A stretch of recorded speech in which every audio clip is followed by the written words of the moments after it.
Ay mga idol, ito muna tayo. Kapaganda muna ako ng kwarto, no? Mamaya ang trabaho. Mati ako ngayon.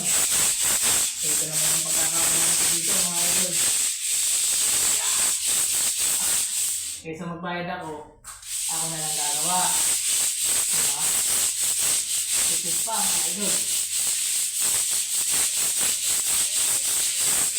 Thank you for watching!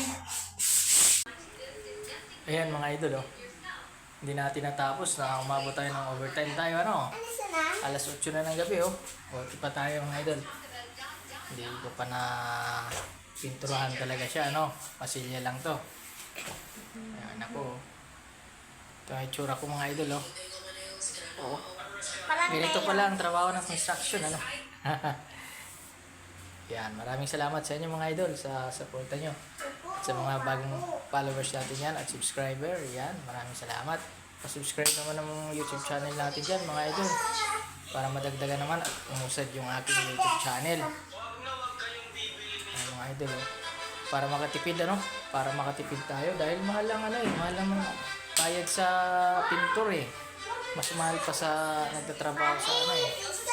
645 lang minimum natin pag pintor, 800 o 900. So tayo, no? Sinagaan ko talaga to mga idol. Ako nang gumagawa. Yung mga idol, mga kamay ko, oh. Tingnan nyo mga kamay ko, idol, oh. Oh, grabe. Oh, yung damit ko mga idol, oh.